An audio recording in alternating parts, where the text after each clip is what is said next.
प्रभु की महिमा हो। ദൈവനാമത്തിന് മഹത്വമല്ലാട്ടെ. प्रभु यीशु मसीह के नाम में आप सभी को जय मसीह की। ദൈവനാമത്തിൽ നിങ്ങൾക്ക് എല്ലാവർക്കും സ്നേഹവന്ദനം. मेरा नाम पास्टर संतोष मौर्य है। എൻ്റെ പേര് സന്തോഷ് മൗര്യ എന്നാണ്. मैं एक हिंदू परिवार से हूँ। ഞാനും ഹിന്ദു കുടുംബത്തിൽ നിന്ന് രക്ഷിക്കപ്പെട്ടതാണ്. आज से 16 साल पहले ഇന്നത്തെ 16 വർഷത്തിന് മുമ്പ് मेरे जीवन में फिट्स की तकलीफ थी। എൻ്റെ ജീവിതത്തിൽ ഫിറ്റ്സ് ചെല്ലി എന്നുള്ള അസുഖത്താൽ ഞാൻ ഭാരപ്പെട്ടുകൊണ്ടിരുന്നു. मैं जबकि एक हिंदू परिवार से हूँ। ഞാൻ ഹിന്ദു കുടുംബത്തിൽ രക്ഷിക്കപ്പെട്ടതാണ്. मेरे माता पिता आज भी सब काम पूजा पाठ करते हैं। ഇന്ന് എൻ്റെ മാതാപിതാക്കൾ ഹിന്ദുക്കൾ തന്നെയാണ്, ആ വിശ്വാസത്തിൽ തന്നെയാണ്. अन्यजाति परिवार में होने के कारण ഒരു അന്യജാതി കുടുംബത്തിലായ കാരണം मेरे माता पिता मुझे बहुत जगह इलाज के लिए ले गए। എൻ്റെ മാതാപിതാക്കൾ പലയിടത്തും എനിക്ക് വേണ്ടി സൗഖ്യത്തിന് വേണ്ടി കൊണ്ടുപോയി. हिंदू मुसलमान और जितने भी देवी देवता लोग होते हैं उन सभी के पास वो लोग मुझे ले गए। ഹിന്ദു മുസ്ലിംസ് എത്രയോ ദേവി ദേവതകളുണ്ട്, അവിടെ എല്ലാം എന്നെ കൊണ്ടുപോയി. और कई डॉक्टरों को मुझे दिखाया। പല ഡോക്ടേഴ്സിനെയും കാണിച്ചു. मेरे घर में मेरी नानी को माता आती थी। എൻ്റെ മമ്മിയുടെ മമ്മിക്ക് വലിയമ്മച്ചിക്ക് ദേവി വരുമായിരുന്നു. और एक बार नवरात्रि के समय में उनका जो पूजा के समय उन्हें बुलाया गया। നവരാത്രി എന്ന് പറഞ്ഞ സമയത്ത്, ഉത്സവം നടക്കുന്ന സമയത്ത് അവർ ആ ദേവിയെ വിളിച്ചു.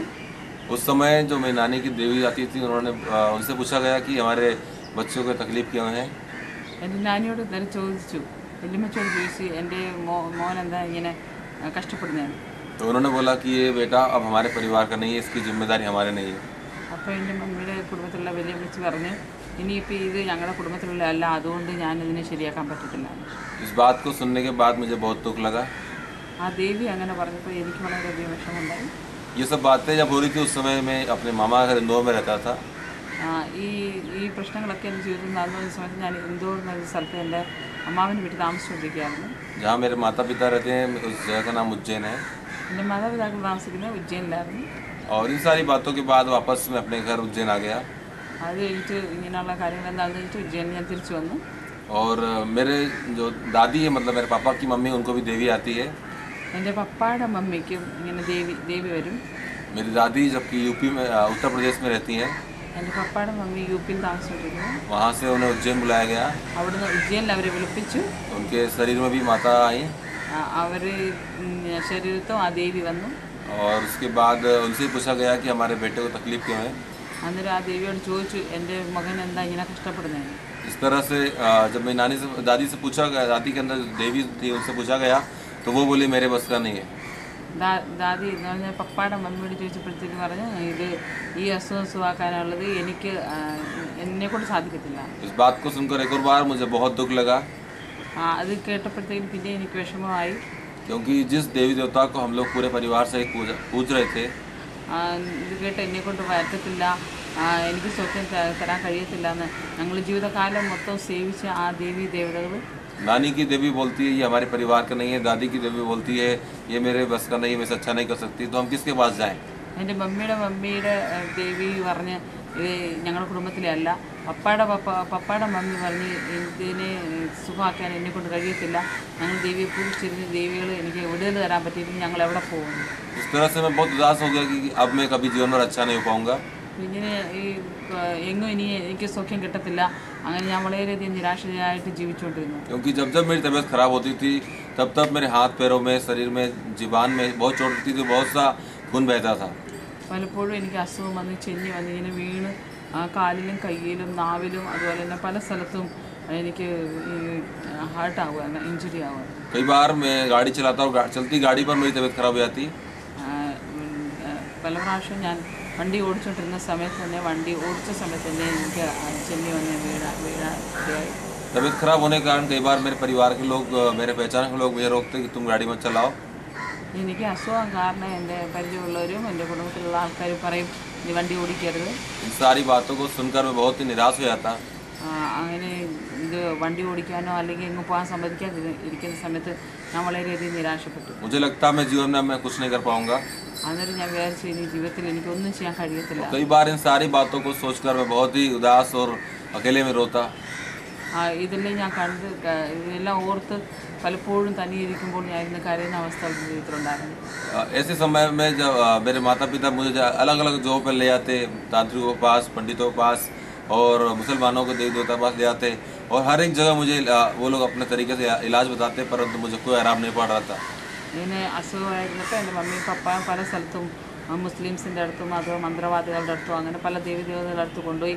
അവർ പറയുന്നതെല്ലാം ഞങ്ങൾ ചെയ്യും, പക്ഷേങ്കിൽ എനിക്കൊരു രീതിയിലും ഒരു സുഖവും കിട്ടുന്നില്ലായിരുന്നു. कई डॉक्टरों को दिखाया, उन्होंने बोला कोई बीमारी नहीं है। പല ഡോക്ടേഴ്സിനെ കാണിച്ചപ്പോൾ ഡോക്ടേഴ്സ് പറഞ്ഞ് ഒരു അസുഖവും ഇല്ലാന്ന്. पर डॉक्टरों के पास जाकर भी बहुत निराश हो गया था, बहुत मेडिसिन लेता था मैं, फिर भी उससे भी निराश हो गया। ഡോക്ടേഴ്സിൻ്റെ അടുത്ത് പോയി ഞാൻ പല മെഡിസിനും എടുത്തുകൊണ്ടിരുന്നു, പക്ഷേ എനിക്ക് വിടുതൽ കിട്ടിയില്ല. അതിലും വളരെ നിരാശയായിട്ട് ജീവിതം നയിച്ചു. मेरे जीवन में कोई आशा नहीं थी। എൻ്റെ ജീവിതത്തിൽ ഒരു ആശയമില്ലായിരുന്നു, പ്രത്യാശയില്ലായിരുന്നു. मुझे लगता था मेरा अब क्या होगा।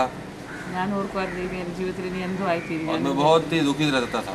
ഞാൻ വളരെയധികം വിഷമത്തിലായിരുന്നു എൻ്റെ ജീവിതം നയിച്ചുകൊണ്ടിരുന്നത്. मेरे पापा जबकि उनकी सरकारी नौकरी है, എൻ്റെ പിതാവ് ഒരു ഗവൺമെൻറ് സർവൻ്റ് ആണ്. वो नगर निगम में माली के पद पर है, ഒരു നഗർ നിഗമിൽ म्यूनसिपालिटी. और वो हमारे जो उज्जैन शहर में जो CNI चर्च है, वहाँ पर जाके वहाँ का जो चर्च बेरा उनसे मिलते थे। എൻ്റെ പപ്പ CNA ചർച്ചിൽ അവിടുത്തെ പിന്നെ കപ്പ്യാറിൻ്റെ അടുത്ത് എപ്പോഴും പോയിരിക്കുമായിരുന്നു. अक्सर जाकर वो उनसे मिलते थे പലപ്പോഴും അവരുടെ അടുത്ത് പോയിരിക്കുകയും വിഷമിച്ച് കാര്യങ്ങളൊക്കെ പറയുകയും ചെയ്യുമായിരുന്നു. और ऐसे ही अचानक एक दिन वो वापस वहाँ पर गए। ഒരു ദിവസം ഇതുപോലെ അവിടെ പോയി तो उस चर्च के जो चर्च बेरा उनसे मुलाकात हुई। ആ ചർച്ചിലെ കപ്പ്യാറിനോട് സംസാരിച്ചുകൊണ്ടിരിക്കുന്നു. उन्होंने पूछा क्या बात है, आज आप बहुत उदास हो। അന്നേരം എൻ്റെ പിതാവ് വളരെയധികം നിരാശയിലായിരുന്നു. അന്നേരം ചോദിച്ചു, എന്താ ഇന്ന് വളരെയധികം നിരാശയിലാണെന്നല്ലോ, അതെന്താ കാരണമെന്ന് ചോദിച്ചു. उन्होंने बताया मेरा बड़ा बेटा है, उसको उसकी तबीयत खराब होती है। അന്നേരം പറഞ്ഞത് എൻ്റെ മൂത്ത മോന് എപ്പോഴും അസുഖം വന്നുകൊണ്ടിരിക്കും. चर्च बेरा भी जो कि एक विश्वासी नहीं है, फिर भी उसने बोला आप हमारे चर्च में लाइए, आपके बेटे के लिए प्रार्थना करेंगे, प्रभु उसके जीवन में काम करेगा। ആ ചർച്ചിലെ കപ്പ്യാർ വിശ്വാസിയല്ല, എന്നാൽ തന്നെ അവർ പറഞ്ഞ് ഞങ്ങളുടെ ചർച്ചിൽ കൊണ്ടുപോകാം, നിങ്ങളുടെ മോന് വേണ്ടി പ്രാർത്ഥിക്കും, ദൈവം സൗഖ്യം തരും. അങ്ങനെ എൻ്റെ പിതാവിനോട് പറയുന്നത്. मेरे पापा उसी शाम घर पर आए, मुझसे बोले चलो हमें एक जगह चलना है। എൻ്റെ പപ്പ വീട്ടിൽ വന്നിട്ട് എന്നോട് പറഞ്ഞ് ഓക്കെ നമുക്കിന്ന് വൈകിട്ട് ഒരു സ്ഥലത്ത് പോകണം. और मैंने बोला मैं कहीं नहीं जाऊँगा, പക്ഷെ ഞാൻ പറഞ്ഞു ഞാൻ എങ്ങും പോകുന്നില്ല, ഇനി मैं कहीं नहीं जाऊँगा, मुझे कहीं से आराम नहीं पड़ेगा। ഞാൻ എങ്ങും പോകത്തില്ല എന്ന് പറഞ്ഞാൽ എനിക്ക് എങ്ങും വിടുതലില്ല, എനിക്ക് എങ്ങും സൗഖ്യം കിട്ടത്തില്ല, അതുകൊണ്ട് ഞാൻ ഇനി എങ്ങും പോകാൻ ആഗ്രഹിക്കുന്നില്ല, मैं अच्छा नहीं हो सकता। ഞാൻ ഒരിക്കലും സുഖമാകത്തില്ല. उस समय मेरे पापा और मम्मी दोनों आंसुओं के साथ मुझसे विनती करने लगे कि हमारे कहने पे एक बार और चले जाओ। എൻ്റെ മാതാപിതാവ് കരഞ്ഞുകൊണ്ട് കണ്ണീരോട് അവർ എന്നോട് റിക്വസ്റ്റ് ചെയ്യാൻ തുടങ്ങി, ഒരു പ്രാവശ്യം കൂടെ ഞങ്ങളുടെ കൂടെ വാ എന്ന് പറഞ്ഞത് വിളിച്ചു. उनके कहने पर मैं उनके साथ चर्च गया। അന്ന് അവരങ്ങനെ നിർബന്ധിച്ച കാരണം ഞാൻ ആ CNI ചർച്ചിൽ പോകാനിടയായി. वहाँ पर एक परमेश्वर के दास, അവിടെ ഒരു കർത്താവിൻ്റെ ദാസൻ വന്നായിരുന്നു. उनका नाम राजेश जैन था। ആ കർത്താവിൻ്റെ ദാസൻ്റെ പേര് രാജേഷ് ജെയിൻ എന്നാണ്. वो भी एक कन्याती परिवार से थे। അത് ഒരു ജെയിൻ കുടുംബത്തിൽ നിന്നാണ്. उन्होंने प्रभु ग्रहण किया ദൈവത്തെ സ്വീകരിച്ചു. और जगह जगह जाकर प्रभु के सुसमाचार सुनाते थे। ആ ദേവദാസൻ ഇങ്ങനെ പല സ്ഥലത്തും പോയി കർത്താവിന് സുവിശേഷം ഘോഷിക്കായിരുന്നു. उस शाम को वो उज्जैन शहर के उस चर्च में आके प्रचार कर रहे थे। അന്ന് രാത്രി ഉജ്ജയിനിലെ ചർച്ചിൽ വന്ന് പ്രസംഗിച്ചുകൊണ്ടിരുന്നു. हमारे पहुँचने के पहले मीटिंग शुरू हो गई थी ഞങ്ങൾ ചെറുതിൽ മുമ്പേ പ്രാർത്ഥന തുടങ്ങിയായിരുന്നു. और जब वचन का समय आया तो भजन संहिता 119 उसका 71 और 72 पद को लेकर वो प्रचार कर रहे थे। ഞങ്ങൾ ചെന്നപ്പോഴത്തേന് ദൈവവചനം ഘോഷിക്കാൻ തുടങ്ങിയപ്പോൾ 190 സങ്കീർത്തനം भजन संहिता അതിൻ്റെ 71-72 വാക്യത്തിൽ കൂടെ പ്രസംഗിക്കാൻ തുടങ്ങി. उस पद में लिखा हुआ था मुझे जो दुख हुआ मेरे लिए भला हुआ, जिससे मैं तेरी विधियों को सीख सकूं। ആ വചനത്തിൽ 32 സങ്കീർത്തനം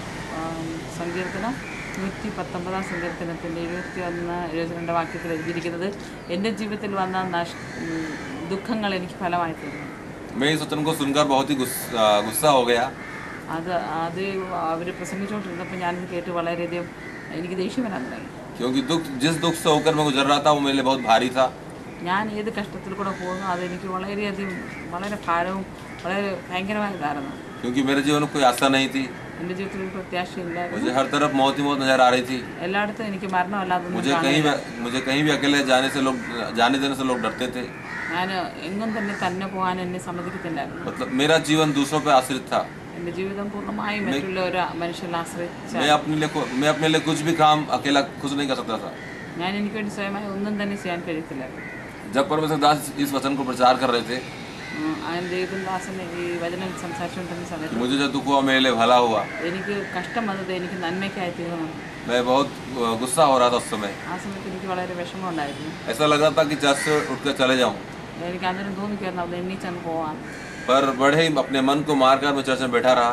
പക്ഷെ ഞാൻ അവിടെ ഇരുന്നു. और उसके बाद जब प्रार्थना मीटिंग खत्म हो गई, പ്രാർത്ഥന കഴിഞ്ഞ് കഴിഞ്ഞപ്പോൾ परमेश्वर के दास बाहर आए। ദേവദാസൻ വഴി വന്ന് उन्होंने मेरे लिए प्रार्थना की। എനിക്ക് വേണ്ടി പ്രാർത്ഥിച്ചു. उन्होंने कहा आपके बेटे को परमेश्वर अच्छा करेगा। എൻ്റെ പപ്പായോട് പറഞ്ഞ് നിങ്ങളുടെ മകനെ ദൈവം സൗഖ്യം തരുമെന്ന്. और उसके बाद हम अपने घर आ गए। ഞങ്ങൾ വീട്ടിൽ വന്നു. अगले दिन मुझे वापस फिट से आया പിറ്റേ ദിവസം പിന്നെ രാവിലെ എനിക്ക് പിന്നെ ചിന്തി വന്നു. और मेरे माता पिता ने बोला आज के बाद चर्च मत जाना। എൻ്റെ മാതാപിതാക്കൾ പറഞ്ഞു ഇനിമേൽ നീ ചർച്ചിൽ പോകണ്ടെന്ന്. पर मेरे मन में एक इच्छा थी उस दिन के बाद। പക്ഷെ അന്ന് തൊട്ട് എൻ്റെ ജീവിതത്തിൽ ഒരു ആഗ്രഹം ഉണ്ടായിരുന്നു. मैं उसके बाद लगातार चर्च जाता रहा ഞാൻ ഇന്നും ചർച്ചിൽ പോയിക്കൊണ്ടിരുന്നു. और प्रार्थना मीटिंग में शामिल होता रहा। ഞാൻ അങ്ങനെ പ്രാർത്ഥന സഭയിലും കൂടാൻ തുടങ്ങി. मेरी तबीयत खराब होती रही। അങ്ങനെ എനിക്ക് എപ്പോഴും ഈ അസുഖം വന്നുകൊണ്ട് തന്നെ ഇരുന്നു. कई बार उस चर्च के लोगों ने भी देखा। ആ ചർച്ചിലുള്ള അനേകരും ഞാനിങ്ങനെ അസുഖമായിട്ട് വീഴുന്ന കണ്ടുണ്ട്. इन बातों को देखकर मेरे माता पिता ने मना करा मत जाओ। ഇതെല്ലാം കണ്ടു കഴിഞ്ഞിട്ട് എൻ്റെ മാതാപിതാക്കൾ എന്നെ പൂർണ്ണമായി നീ പോകരുത്, ചർച്ചിൽ പോകരുതെന്ന് പറഞ്ഞുകൊണ്ട് हमें वहाँ जाने से कोई आराम नहीं है। അവിടെ ചെന്നിട്ടും നിനക്കൊരു വിടുതലും ഇല്ലല്ലോ. हम और भी नई जगह ले जाएंगे। പിന്നെ നിന്നെ വേറെ സ്ഥലത്ത് കൊണ്ടുപോകാം. और मैंने बोला मैं कहीं नहीं जाऊँगा।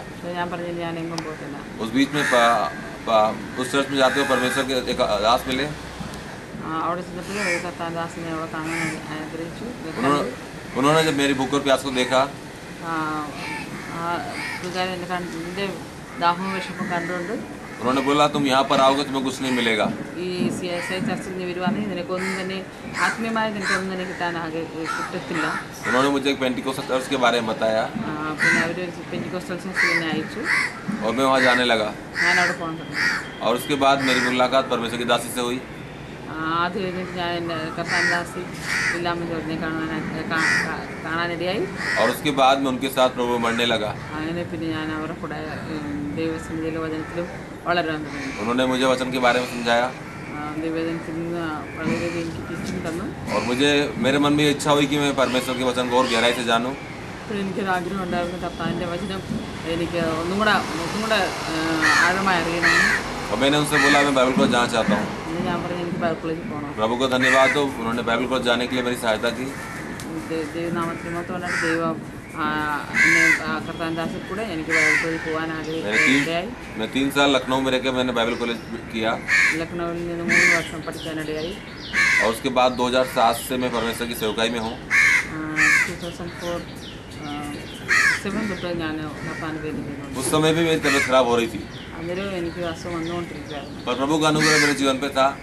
പക്ഷേ ദൈവത്തിൻ്റെ അനുഗ്രഹം എൻ്റെ ജീവിതത്തിലുണ്ടായിരുന്നു. उसके बाद प्रभु को जानने के बाद मैं अपने सारे कामों को अकेला करता, हर जगह आना जाना करता। ദൈവത്തെ അറിഞ്ഞ് അന്ന് തൊട്ട് ഞാൻ തന്നെ എല്ലായിടത്തും പോകാനും വരുവാനും അതുപോലെ എൻ്റെ കാര്യങ്ങളെല്ലാം തന്നെ സ്വയം ചെയ്യാൻ തുടങ്ങി. 3 साल कॉलेज में रहा, 3 വർഷം കോളേജിൽ ഇരിക്കാൻ ट्रेन से आना जाना किया।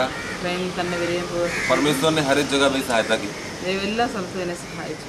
और उसके बाद भी परमेश्वर अभी तक मुझे संभाल रहा है। ഇപ്പോൾ ദൈവം എന്നെ സഹായിച്ചുകൊണ്ടിരിക്കുന്നു. इन सब बातों को देखकर भी मेरे माता पिता बोले हमें प्रभु यीशु मसीह ने क्या दिया। ഇതെല്ലാം കണ്ടു കഴിഞ്ഞിട്ട് എൻ്റെ മാതാപിതാക്കൾ ചോദിക്കുക യേശുവെ ഞങ്ങൾക്ക് വേണ്ടി എന്ത് ചെയ്തു. परंतु मैं जान चुका था कि एक ही जीवित परमेश्वर है। എനിക്ക് മനസ്സിലായി ഒരു ഒന്നേ ഉള്ളൂ യേശു മാത്രമാണ് जिसने मेरे लिए अपना जीवन दिया, എനിക്ക് വേണ്ടി തന്നെ ജീവനത്തെ തന്നു. उसी के द्वारा मुझे उद्धार मिला। ആ യേശു കൂടെ തന്നെ മാത്രമാണ് എനിക്ക് उद्धार रक्षा हुई। 2002 में मैंने अपना मन फिराकर प्रभु यीशु मसीह को अपने जीवन में उद्धारकर्ता के रूप में ग्रहण किया। 2002 ദൈവത്തെ സുന്ദരശാസ്ത്രി ഏൽപ്പാൻ ദൈവം സഹായിച്ചു. और आज मैं प्रभु की सेवा में हूँ। ഇന്ന് ഞാൻ കർത്താവിൻ്റെ വേല ചെയ്തുകൊണ്ടിരിക്കുന്നു. परमेश्वर ने मुझे पूरी संगाई दी। ദൈവം എനിക്ക് പൂർണ്ണമായ വിടുതൽ തന്നു. आज परमेश्वर ने मुझे इस योग्य बनाया ദൈവം എന്നെ ഇത്രത്തോളം നടത്തി कि मैं दूसरों के पास जाता हूँ, प्रभु के बारे में बताता हूँ, उनके लिए प्रार्थना करता हूँ, प्रभु उनको संगाई देता है। ഞാൻ അനേകർക്ക് വേണ്ടി പ്രാർത്ഥിക്കാൻ ദൈവനെ സഹായിക്കുന്നു. അനേകരോട് ദൈവത്തിൻ്റെ ഘോഷിക്കാൻ ദൈവം സഹായിക്കുന്നു. അനേകർക്ക് വേണ്ടി പ്രാർത്ഥിക്കുമ്പോൾ ദൈവം അനേകർക്ക് വിടുതൽ കൊടുക്കുന്നതാണ് എനിക്ക് ഞാൻ കണ്ടുകൊണ്ടിരിക്കുന്നത്. और अभी 2007 से मैं परमेश्वर की दासी के साथ उज्जैन शहर में सेवा में हूँ। 2007 തൊട്ട് ഞാൻ കർത്താവിൻ്റെ ദാസിൽ കൂടെ കർത്താവിൻ്റെ പേര് ഉജ്ജയൻ്റെ പ്രവേശം ചെയ്തുകൊണ്ടിരിക്കുന്നു. Bethel assemblies of God church का नाम है हमारे। ഞങ്ങളുടെ ചർച്ചിൻ്റെ പേര് Bethel assembly of God church ആണ്. तो आपसे निवेदन आप मेरे लिए प्रार्थना करें। ഞാൻ നിങ്ങളോട് പ്രാർത്ഥന അപേക്ഷിക്കുന്നു. मेरे परिवार में मेरे माता पिता, एक भाई और एक बहन है। എൻ്റെ ഭവനത്തിൽ എൻ്റെ കുടുംബത്തിൽ എൻ്റെ മാതാപിതാവ് ഒരു സഹോദരൻ ഒരു സിസ്റ്ററുണ്ട്. उनमें से अभी तक कोई भी प्रभु के पास नहीं आया है। ആരും തന്നെ ഇതുവരെ കർത്താവിനെ സുന്ദരശായി സ്വീകരിച്ചിട്ടില്ല. वो आज भी अपने पूजा पाठ कर रहे हैं। ഇന്നും അവരതുപോലെ തന്നെ പൂജകളും എല്ലാം ചെയ്തുകൊണ്ടിരിക്കുന്നു. मैं विश्वास करता हूँ कि एक दिन वो भी प्रभु को ग्रहण करेंगे। ഞാൻ വിശ്വസിക്കുന്ന ദൈവം ഒരു ദിവസം അവരും കർത്താവിനെ സന്ദർശിക്കും. और इसके लिए मैं चाहता हूँ कि आप मेरे लिए प्रार्थना करें, അതുകൊണ്ട് നിങ്ങളുടെ പ്രാർത്ഥന मेरी सेवकाई के लिए प्रार्थना करें, കർത്താവ് നിവേദന ചെയ്തുകൊണ്ടിരിക്കുന്ന प्रभु का अनुग्रह मेरे जीवन में हो। കർത്താവിന്റെ അനുഗ്രഹം എൻ്റെ ജീവിതത്തിൽ ആഗ്രഹിക്കും വേണ്ടി मेरे द्वारा उज्जैन शहर में कई आत्माएं प्रभु के राज्य में आए। ഞാൻ മഹേന്ദ്രൻ ഉജ്ജൈൻ്റെ പ്രദേശത്ത് അനേക കുടുംബങ്ങൾ അനേക ജനങ്ങൾ കർത്താൻ സന്നിധി വരുവാൻ വേണ്ടി प्रभु का धन्यवाद हो। പ്രാർത്ഥിക്കണം. ദൈവനാമത്തിൽ इस गवाही के द्वारा प्रभु की महिमा हो। ഈ സാക്ഷ്യം വേണ്ടി ദൈവനാമത്തിൽ Hallelujah.